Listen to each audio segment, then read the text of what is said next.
Well, good day, everyone, and welcome back to the shop. Had a great day of bracket or test and tune yesterday. Not bracket racing, test and tune with the dart. Had an absolute ball. Got to make a bunch of passes and figured out a couple of problems and worked on my reaction time. So had a great day. Next, now we're tearing down into the little L33 here, the all aluminum 5.3 that is going to eventually go into that, well, part of that, the top part and the doors will be going on another vehicle. Anyway, so let's tear it down. This is my $198 L33 that I had purchased from Pick a Pole. And so, you know, couple things. I'll flip the camera around. The inside of this thing looks really clean. The spark plugs looked excellent, you know, for 217,000 mile engine. So I am going to boost this L33.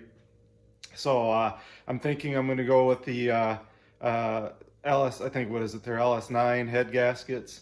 And I know they're a little bigger, you know, head gasket for the bore than this has, but a lot of guys seem to run those. I was going to look at the Brian Tooley head gaskets as well, see what, you know, 5-7 layer, you know, stock bore gaskets they have, how much they run. You know, I'm looking at, do I run head bolts versus head studs? You know, because, you know, I'm not going to run the cheap Chinese head bolts. You know, I've run enough, you know, where some guys have success, some guys break them. You know, for a set of head studs for this, I believe, and I got to pull the heads to make sure, you know, they run like $400 or $300 to like $430 for ARPs, depending on if you buy the chromoly ones or the ARP 2000 material. I've heard a lot of guys, you know, have no problem running stock torque to yield head studs or head bolts, right? But that's why I was thinking about going with ARP head bolts at $115 for a set. At least they're reusable, you know, and not the torque to yield. So, you know, I'm not going to be running tons and tons of boost, but you know, I got to make that decision. Anyway, let's pull this little sucker apart. I'll show you the, you know, the inside of the heads, the inside of the valley, the spark plugs here first, and then we'll start tearing this down because I'm not going to just shove it into a car, you know, throw boost at it and hope that it lives, right? I'm going to be doing a cam swap on this, so we'll take a look at the cam bearings. If I need to replace them, I'm going to go ahead and replace them. If the bearings are worn out, I'm going to replace the bearings. You know, we'll gap the rings at least, clean up the ring grooves real good if they're all carboned up. You know, we'll go through all that stuff. So anyway, let's at least do the initial tear down and inspection. This will probably be a several part video series. So hang tight, guys, as we go through prepping this thing. So first things first, here's the spark plugs that came out of this engine. You can see I broke that one. But if you notice, let's see if we can get this thing to focus, you know, they're not all carbon fouled. They are, you know, old and looks like they ran rich at one time. But, you know, this thing is not like all carbon fouled, you know, where it looks like one cylinder used a ton of oil. You know, so where a ring broke or stuck or did anything funny, you know, so that's a good sign that at least all the plugs look in pretty decent shape. You know, this one's a little bit worse than the other ones, but, you know, if we come over to the engine here and I pull the valve covers, you can see, you know, it's at least not a jello mold where it was like lack of maintenance. And the same goes with the, you know, inside here of the valley. You know, at least it doesn't look all gelled up, you know, look all crappy. I do have, I think it's 3 broken head studs. So I've got one here, one there, and I believe we got one on this side, yeah, right here. So I got, 4 head studs, whoops, 4 head bolts. So the good thing is that at least they're all sticking out. So I should be able to whack them with a hammer, hopefully. What I may do is go ahead and weld a nut on each one of these, whack it with a hammer real good, and then, you know, spin them right out. So I'll probably do that after I pull the heads off. Who knows, maybe I'll do it right now. So first thing I'm going to do though is pull the accessory drive off. Then we'll probably take care of these exhaust studs real quick. Pull the heads, which by the way are $7.99 casted heads. So that's a good thing. So we got good heads on this thing. And yeah, let's go ahead and start slowly tearing this thing down. Well guys, the exhaust studs came out actually real easy. You know, fortunately for me, you know, mine were sticking out as you saw quite a ways. So I was able to give it a whack with the good old BFH, hit each one of them a couple times, grab the vice grips, and I was able to spin them out. So a whole lot less work. So we got the accessory drive stuff off, as you can see. Now it's time to pull the heads and see what those look like.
Alright guys, so all the pistons are in good condition. There's some stuff when I pulled the heads, you know, that got down in there, but the bores look to be really good condition. The pistons look good.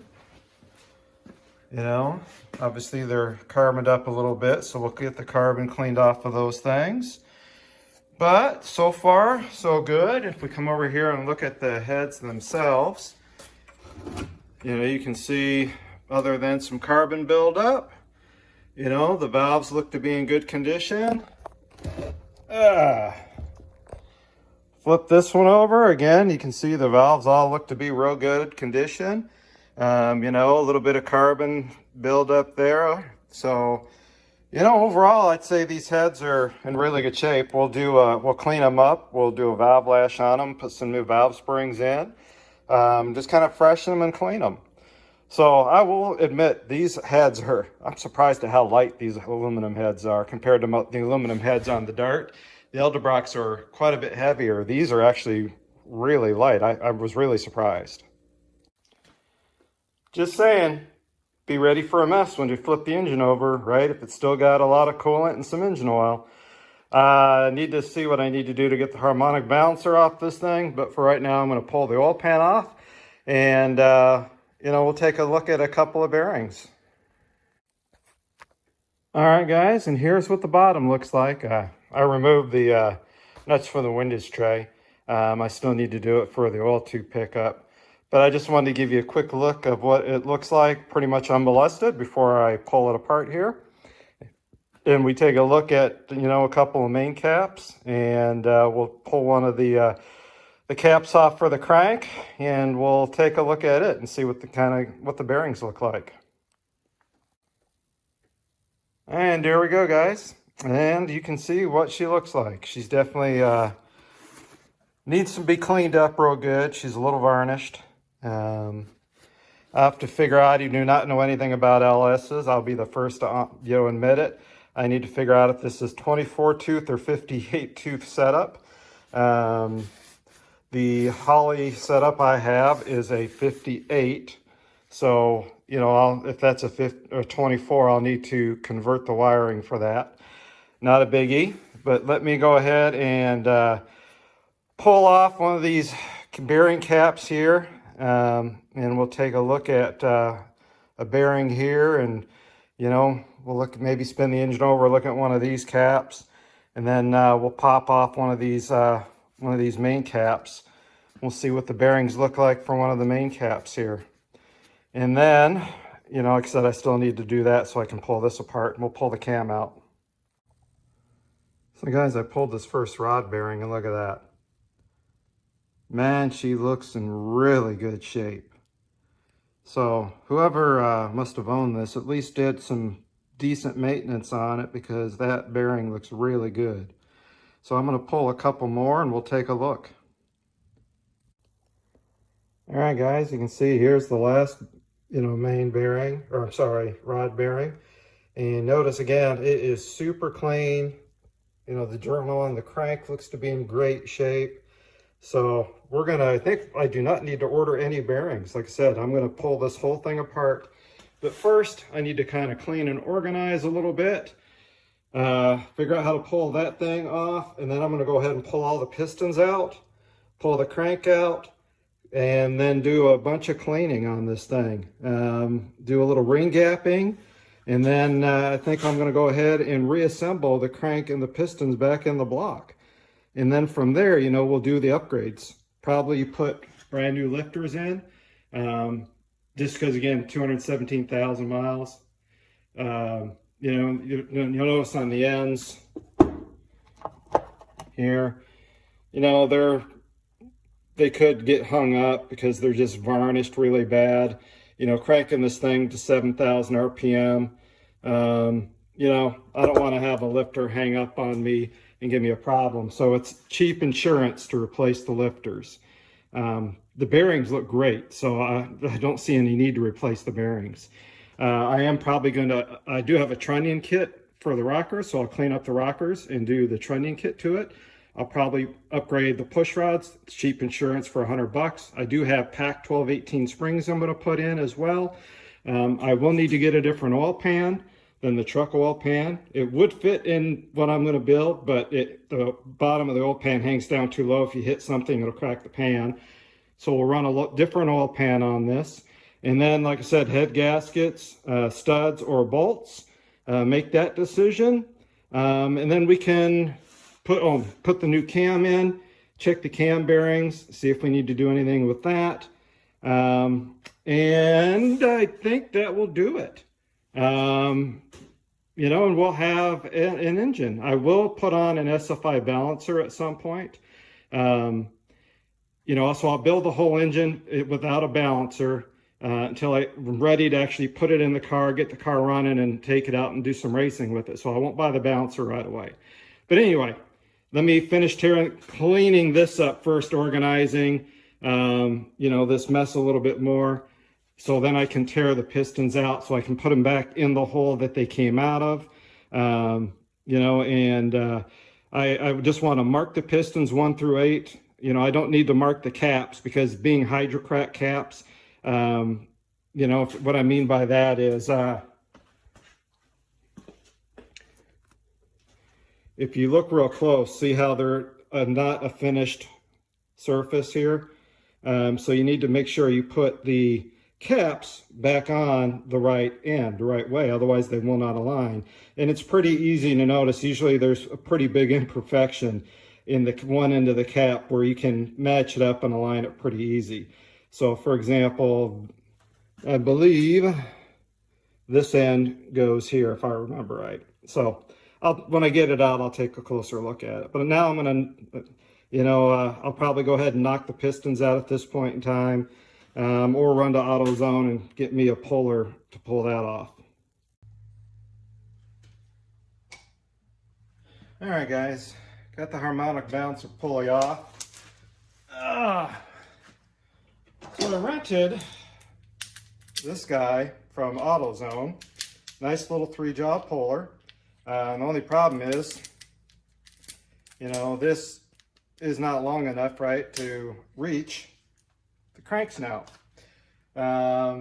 It does fit really nice on the back side of the harmonic bouncer, as you can see, right, the 3 marks there. So it went on there without a problem. What I had to do was come up with a big nut, a couple of really thick washers, and taped them up as a pack, set them on the end of the crank snout, and then put this, you know, over top of it, right, like so. Put these jaws in place, and then, you know, spun that on with my impact, and it popped off. Now, this nut, or the bolt, ran all the way flush to this, so it basically, that was just enough thickness, you know, this big nut and a couple of washers to pop this off and not cause any damage to the end of the crank. So just be careful or cognizant when you rent one of these from AutoZone or Advanced Auto or whatever. That's what you're going to come across.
All right, guys, we got all the rods out of it.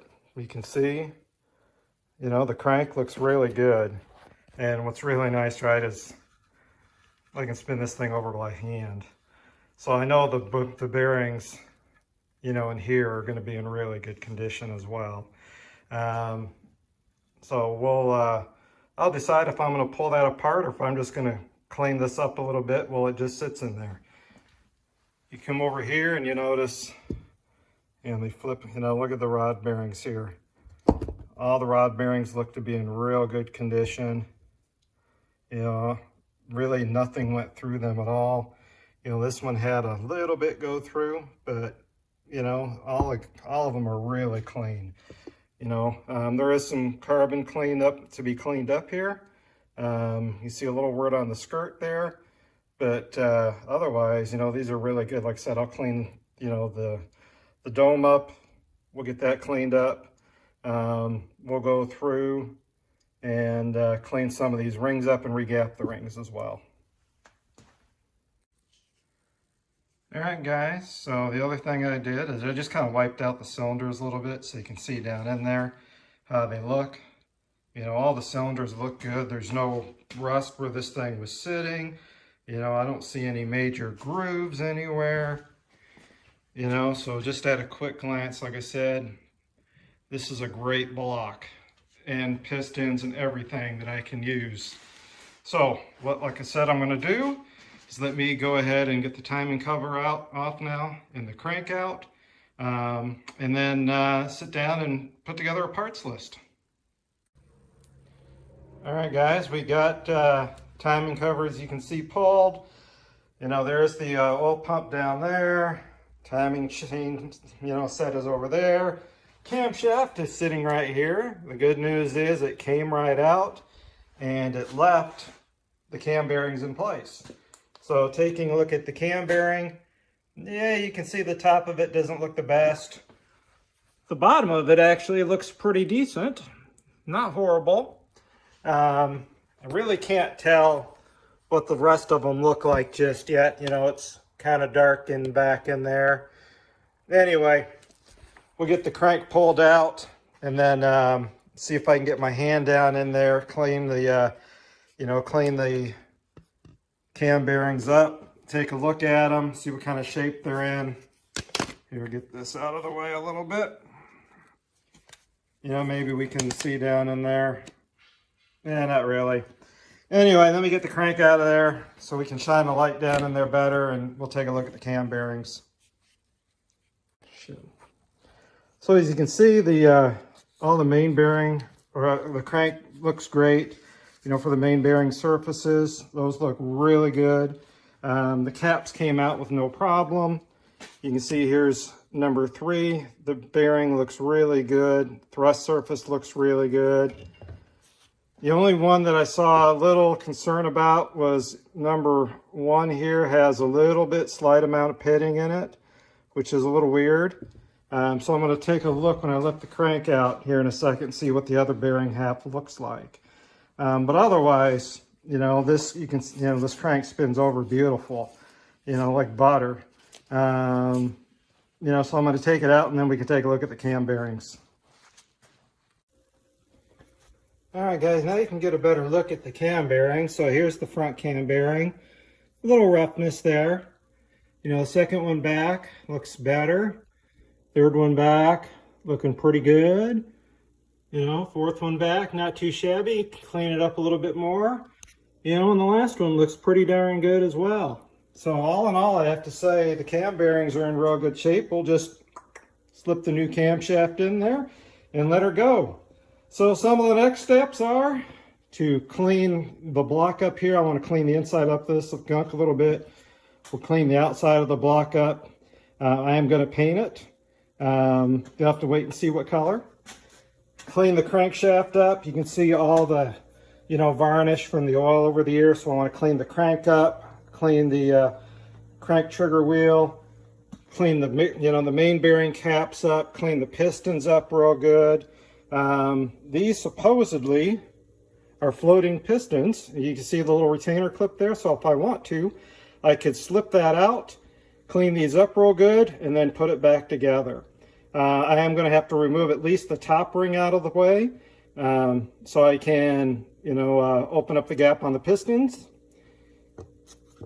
And then, like I said, we'll just clean all this stuff up. We'll go through, do a little cylinder head work. But right now, need to order parts. So guys, that wraps up the teardown of the little L33, the little all aluminum 5.3 that I picked up that I'm going to turbo. I need to order some parts, timing chain. I am going to put a new oil pump in, a set of head studs. Let's see, what else do we need? LS9 head gaskets. And I know there's a few other things. New front and rear main seals. I think I need rear main timing cover seal, oil pan seal. Anyway, some miscellaneous stuff. I believe I've got valve seals already for the cylinder heads. I've got the PAC 2018 spring, or 1218 springs for the heads. I'm going to lap the valves, clean them up, and maybe do a small little port.